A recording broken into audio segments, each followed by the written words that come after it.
ప్రభు పేరిట మీ అందరికీ వందనాలండి. అందరూ బాగున్నారా? నాకు ఇంతటి అవకాశాన్ని ఇచ్చిన తండ్రి అయిన దేవునికే మహిమ కలుగునుగాక.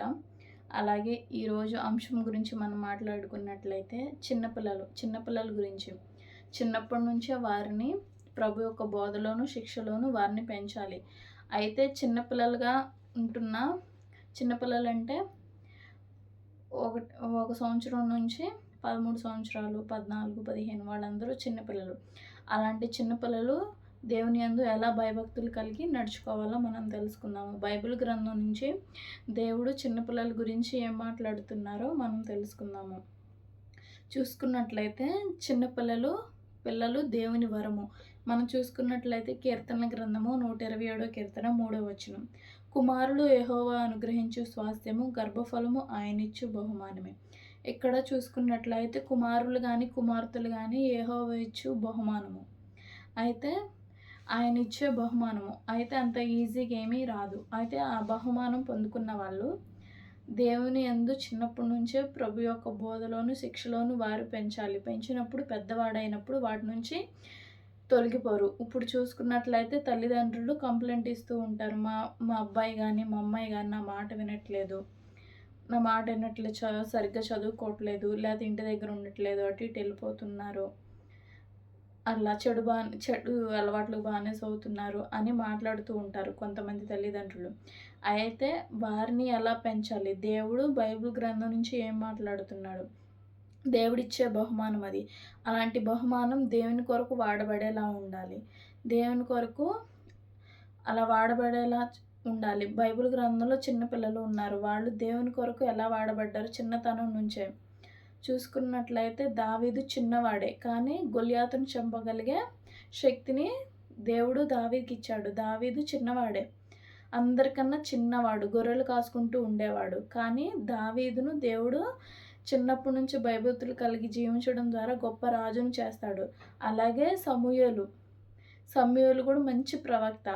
చిన్నప్పటి నుంచే దేవుని యందు భయభక్తులు కలిగి నడుచుకున్నాడు. అలా నడవడానికి గల కారణం తల్లిదండ్రులు వారిని దేవుని శిక్షలోను వారిని పెంచారు. చూసుకున్నట్లయితే దేవుడు చిన్నవారిని ఉపయోగించుకుంటాడు. చిన్నవారు పెద్దవారని లేదు, ప్రతి ఒక్కరిని దేవుడు ఉపయోగించుకుంటాడు. అయితే చిన్నవారిని దేవుడు ఎలా ఉపయోగించుకుంటాడంటే 1 సమూయేలు గ్రంథము 3వ అధ్యాయం 10వ వచనం. తర్వాత యెహోవా ప్రత్యక్షమై నిలిచి ఆ రీతిగా సమూయేలు అని పిలవగా, సమూయేలు నీ దాసుడు ఆలకించుచున్నాడు, ఆజ్ఞ ఇమ్మనెను. ఇక్కడ చూసుకున్నట్లయితే దేవుని యొక్క పిలుపు కనపడుతూ ఉంది. దేవుని యొక్క పిలుపు సమూయేలును పిలుస్తూ ఉంది. దేవుని యొక్క మాట దేవుడు పిలుస్తూ ఉన్నాడు సమూయేలుని. సమూయేలు అని పిలిచినప్పుడు అప్పుడు సమూయేలు ఏమన్నాడో తెలుసా? నీ దాసుడు ఆలకించుచున్నాడు, ఆజ్ఞ ఇమ్మనెను.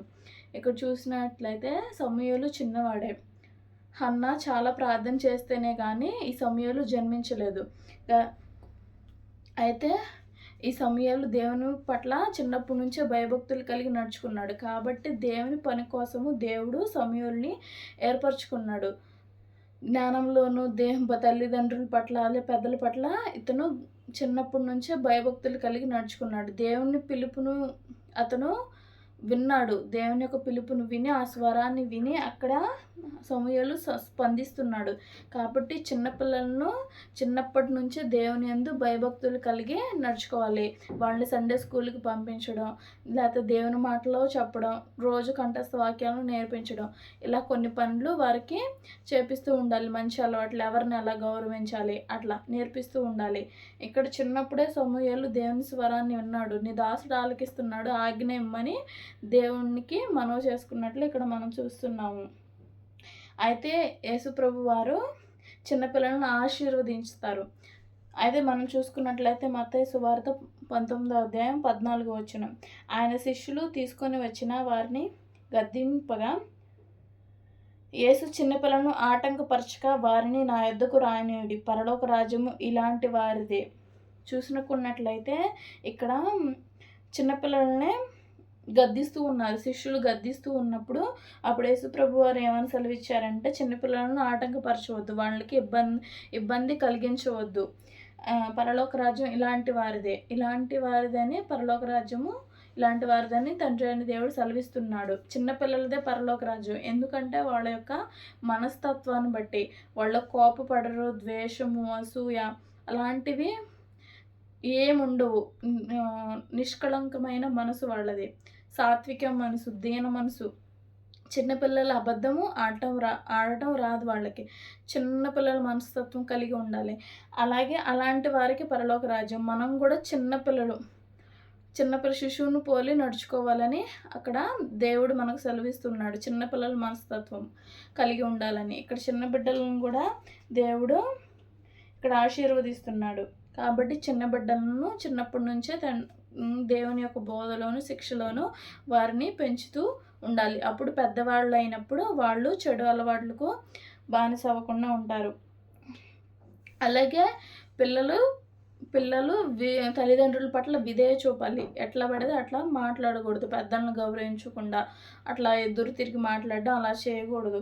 ఇక్కడ చూసుకున్నట్లయితే పిల్లల గురించి దేవుడు ఏమైనా సెలవిస్తున్నాడంటే, కొలసీలకు రాసిన పత్రిక 3వ అధ్యాయం 20వ వచనం. పిల్లలారా, సమస్త విషయములందు మీ తల్లిదండ్రులకు విధేయులైయుండుడి, ఇది ప్రభువునకు ఇష్టమైనది. చూడండి, పిల్లలారా సమస్త విషయములందు. ఏదైతే ఇప్పుడు తల్లిదండ్రులు కొన్ని విషయాలు పిల్లలకు చెప్తూ ఉంటారు. మీరు ఇది చేయండి, ఇది చేయకూడదు, లేకపోతే చదువుకోనానా, ఇది చేయకూడదు, ఇది తప్పు అని చెప్తూ ఉంటారు. కాబట్టి అలాంటివి చెప్పినప్పుడు తల్లిదండ్రులు పిల్లలు ఏం చేయాలి? వాళ్ళ మాటకు విధేయులై జీవించాలి. వాళ్ళ మాటకు విధేయులై జీవించినప్పుడు అప్పుడు దేవునికి కూడా అది ఇష్టమంట. కాబట్టి పిల్లలు దేవుని తల్లిదండ్రుల పట్ల విధేయత కలిగి నడుచుకోవాలి. అలా నడుచుకోవాలంటే చిన్నప్పటి నుంచే వాళ్ళకి దేవుని గురించి నేర్పించాలి. అలాగే చిన్నపిల్లల్ని మంచి మార్గంలో నడిపించాలి. మనం చూసుకున్నట్లయితే సామెతల గ్రంథము 22వ అధ్యాయం 6వ వచనం. బాలుడు నడవవలసిన త్రోవను వానికి నేర్పుము, వాడు పెద్దవాడైనప్పుడు దాని నుండి తొలగిపోడు. ఇక్కడ చూసుకున్నట్లయితే చిన్నప్పటి నుంచే అతను ఏ విధంలో ఎలాంటి మార్గంలో వెళ్ళాలి, ఎలాంటి మంచి మార్గంలో వెళ్ళాలని తల్లిదండ్రులే వాళ్ళకి బోధించాలి.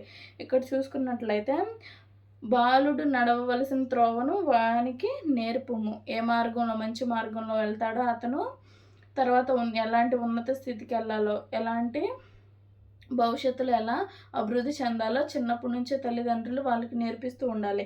అప్పుడు మంచి అలవాట్లు నేర్పించినప్పుడు వాళ్ళు పెద్దవాళ్ళు అయినప్పుడు దాని నుంచి తొలగిపోరు. చిన్నప్పటి నుంచి అబద్ధం ఆడకూడదు, బూతులు మాట్లాడకూడదు. అలాగే పెద్దలను గౌరవించాలి, మంచిగా చదువుకోవాలి, ఇతరులకు సహాయం చేయాలి. ఇలాంటి మాటలు వాళ్ళకి చెప్పినప్పుడు పెద్దవాళ్ళైనా కూడా వాటి నుంచి వాళ్ళు తొలగిపోరు.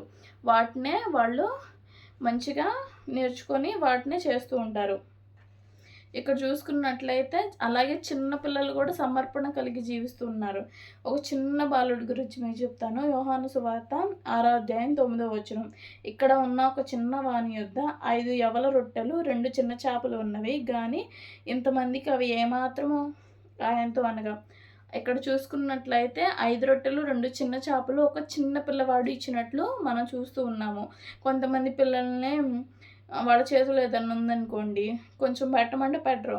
కానీ ఇక్కడ చూసినట్లయితే చిన్నపిల్లలు యవల రొట్టెలు 2 చిన్న చేపలు నా దగ్గర ఉన్నాయని ఆ చిన్న బాలుడు యేసుప్రభు గారికి ఇస్తాడు.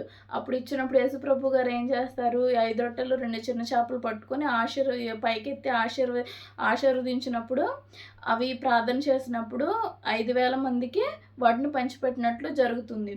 అక్కడ చూసుకున్నట్లయితే చిన్న పిల్లవాడైనా కానీ సమర్పణ కలిగి జీవించాడు. నేను ఇవ్వను అనే మూర్ఖత్వం లేకుండా మంచి సమర్పణ కలిగి ఆ చిన్న పిల్లవాడు యేసుప్రభు గారికి ఇచ్చినప్పుడు యేసుప్రభు గారు ప్రార్థించి దాన్ని ఆశీర్వదించినప్పుడు అనేక మందికి అది ఆశీర్వాదకరంగా మారింది.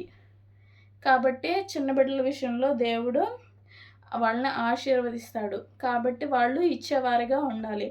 కాబట్టి ఇక్కడ మనం చూసుకున్నట్లయితే చిన్నప్పటి నుంచే వాళ్ళని ప్రభు యొక్క బోధలోను శిక్షలోను పెంచాలి.